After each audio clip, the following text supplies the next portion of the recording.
C'était pourquoi? Créer de la déstabilisation. Il y a un gars qui me dit j'avais besoin d'avoir un bon avocat. J'en ai un maudit bon qui s'appelle Claude F. Archambault. J'ai jamais vu un gars tourner le tournevis dans la plaie quand il a affaire à un menteur, comme il me l'a prouvé mardi d'ailleurs. Et Mme Dubuc m'appelle, l'ex-danseuse. Gilles n'a été vu sur ma cassette, évidemment, chez nous. Il avait l'air découragé, déprimé. T'as pas déprimé, pas en tout. Une autre dame m'appelle, Mme Perrault. Me dit, Gilles, je t'ai vu, j'avais l'air très serein. C'est très bien défendu. Voyez-vous, il y a deux façons de voir les choses. Dépendant à quel bord on penche, Mme Dubuc.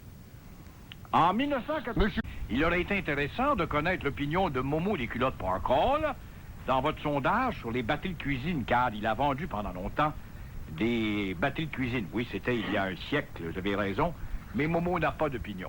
Verdun! Non, présentement, j'habite vraiment pas avec mes parents, malheureusement. Mais votre père non plus n'habite pas à Verdun. Comme 85% des cols bleus n'habitent pas à Verdun. Oh, mon Dieu, M. Brou, si vous allez en juger pour ça, à ce que j'ai entendu dire, vous n'habitez pas à Verdun non plus. Non, mais moi, j'ai pas affaire à Verdun, là. Mais madame, ça, votre père habite-t-il à Verdun? C'est ça que je veux savoir. C'est pas de vos choses, cherchez par vous-même. Là, je le sais qu'il n'habite pas à Verdun. Mais M. Brou... Oui. C'est une ligne verte ici, donc je peux parler sans me faire engueuler, une tribune téléphonique. C'est pas une ligne ouverte, une tribune téléphonique. Oui, OK, parfait, oui. Je voudrais juste vous dire que cet homme-là, M. Roland, mon père... Oui. Vous savez qu'il y a une vie personnelle. Il y a des enfants, une famille, des amis. Oui. Puis vous détruisez sa vie présentement. Est-ce que vous savez, le traité de Staline... Savez-vous combien ce qu'il a détruit, lui, dans la ville de Verdun, avec son attitude en perte d'argent? Savez-vous qu'il y a deux côtés à la médaille? Oui, madame, je le sais. C'est beau que lui, même si lui voudrait rentrer, il y a des choses. Vous savez, il y a des choses que les employés, l'école bleue n'acceptent pas. Mademoiselle Martine, ce que je sais, c'est que la plupart des cols bleus qui sont pas sur le trottoir ont des emplois à l'extérieur. Ils ont une prestation d'assurance du syndicat, à partir duquel salaire syndical, ils ne payent pas d'impôts. Et ils sont morts de rire, ils peuvent tenir le coup, là, à quelques exceptions près. Ça, je sais ça. Je sais qu'il y a plus de 500 000, sinon 1 million de dollars de dommages dans la ville, et que les Verdinois qui payent des taxes qui appartiennent à la ville la plus pauvre du Québec n'en ont pas pour leur argent. Ça, je sais ça, madame.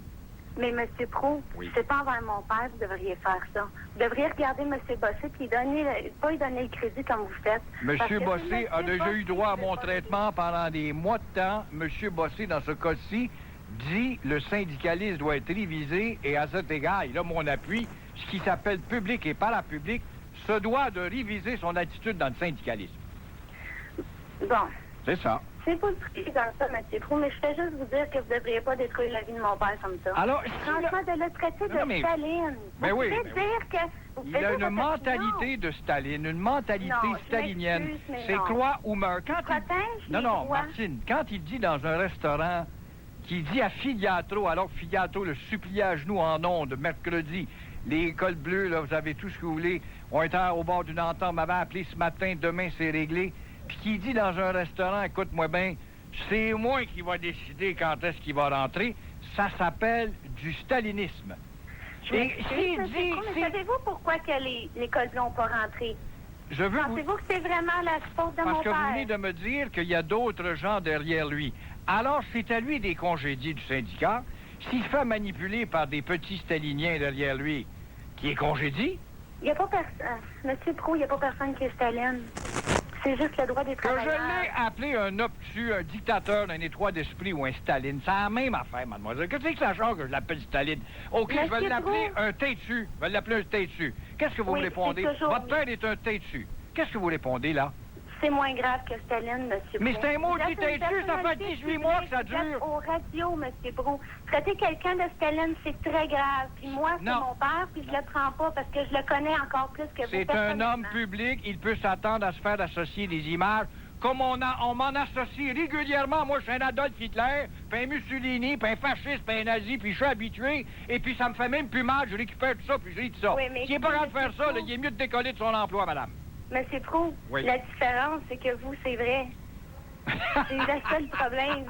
Voyez-vous, que vous habitez, moi, je ris avec vous. Voyez-vous, je ris avec vous. Je suis pas si pire que ça, hein? Dans mon cas, c'est vrai. En effet, je porte les bottes de cuir et l'uniforme. Et j'ai la cravache.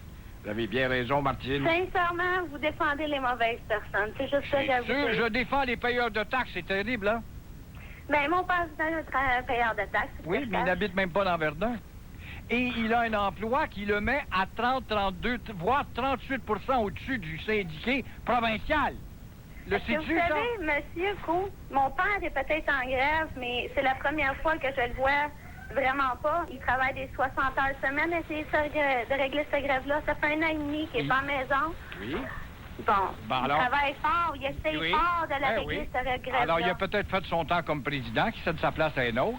Non, je crois pas, non, parce que c'est le meilleur président. Savez-vous, monsieur Prou, pourquoi que la grève n'a pas été réglée Meilleur dernièrement? président. Moi, ma mère a dit Pourquoi ça que le meilleur ça a matin. été annulé? Ouais. Parce que qu'est-ce la vous ville- qu'est-ce que vous faites, Martine, des gens de Verdun qui sont tannés et qui en ont ras-le-bol? Puis ils payent Ben, toujours moi, le je même connais compte de beaucoup de gens taxes. de Verdun, monsieur Prou. Puis les gens de Verdun m'appuient beaucoup mon père. À ce que je sache, là, Ben, les il y a gens de des Verdun appuient idiots, mon il y a père des parce idiots qu'ils partout. S'il y a savent. des idiots qui croient ça, puis que Maurice, je suis avec toi, puis continue à faire du trouble à la ville, tu augmentes mon compte de taxes, ce sont des idiots qui disent ça. Monsieur Prou, il peut pas... C'est un président du syndicat, comprenez-vous, il défend les droits du travailleur. Oui, mais il n'est pas obligé de Il faut défendre qu'il défende, l'absurdité. il peut pas accepter n'importe quoi. Si les gars, Mais ils quand- vont pas être contents, oui, mais qu'ils rentrent, vous comprenez? Mademoiselle Martine, quand on défend dans nos revendications, on ne revendique que de plus en plus en échange de moins en moins de travail. On n'a pas le droit en tant que payeur de taxes de dire là, c'est assez. Moi, je paye des taxes à Verdun, puis tu gagnes plus que moi. Tu gagnes plus que le commun des mortels qui travaillent à Verdun.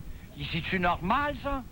C'est-tu Ben, normal? Vous savez de quoi mon père gagne pas tant que ça, à ce que je sache. On n'est pas Il millionnaire, gagne- puis on vit pas avec une maison de 350 000 non plus. Il gagne 30 et 32, voire 38 de plus que le fonctionnaire provincial. Oh mon Dieu Seigneur. Ah, je suis pas ouais, sûre de il y a un pire quand on veut pas entendre, hein? Alors, c'est ça, que c'est que vous voulez. C'est peut-être un bien bon gars, M. Maurice Rollin, un gars poli, je le sais. J'y ai parlé à maintes reprises, il ne veut plus me parler ces derniers temps. ça. Je le comprends. Ben ouais, mais ça, c'est ça. Il se prive d'un micro, tant pis pour lui. Je l'ai invité mercredi à l'Hôtel de Ville, il n'a pas voulu venir. Monsieur C'est un Prou, vous étroit d'esprit. défendez à chaque fois, vous y criez par la tête. Oui, voyons donc. oui, mademoiselle, je le dis, je suis sincère, je suis anti-syndicaliste dans sa forme actuelle. Je ne suis pas contre le syndicalisme, mais le syndicalisme actuel qui nous emmerde depuis 40 ans dans le secteur public par la public, je suis contre. Il faut réécrire des nouveaux règlements. Alors, est-ce que je suis... Ça peut pas être plus clair, ça? Pour un fasciste, c'est assez franc quand même. Ah ouais, Je suis c'est ça. anti-syndicaliste dans sa forme actuelle. Mais moi, je comprends Puis pas. que j'affronte vous la défendiez musique, pas moi, un j'affronte père de la famille. musique. Monsieur Prou, je comprends pas que vous défendiez pas un père de famille qui gagne sa vie, qui défend du monde, puis que vous défendez les frères Hilton qui violent, qui battent, puis envoient, c'est pas grave. Ah ouais, Hilton. Vous êtes une Voyons petite donc, c'est vicieuse, illogique, monsieur une Prou. future petite cochonne de vicieuse. Ça n'a rien à voir. Qu'est-ce que vous faites des pères de famille à Verdun qui payent des taxes qui sont dans la ville la plus taxée au Québec? La plus pauvre du Québec. Qu'est-ce que vous en Essayez faites de parler ça? un petit peu plus doucement, je vous parle très civilisement, moi, présentement. Veux-tu la descendre en bas du 4e étage, va s'élargir le derrière, là? Petite folle. Va étudier, ça va te faire du bien. Ça. Ah ouais, en bas de l'escalier, petite folle. Petite niaiseuse, petite niaiseuse. Petite niaiseuse. Martine, la fille de Maurice Roland. Petite niaiseuse. Ah, la petite niaiseuse. T'es petite niaiseuse, hein? C'est pas possible. Ah, défends mon père, il est bon. Je le sais, c'est mon père. Ben oui. Moi, ma mère aussi, elle me dit que je suis bon. Ah, la petite niaiseuse, qu'est-ce que tu dis? Ah là là là là là là, Monsieur Lebrun.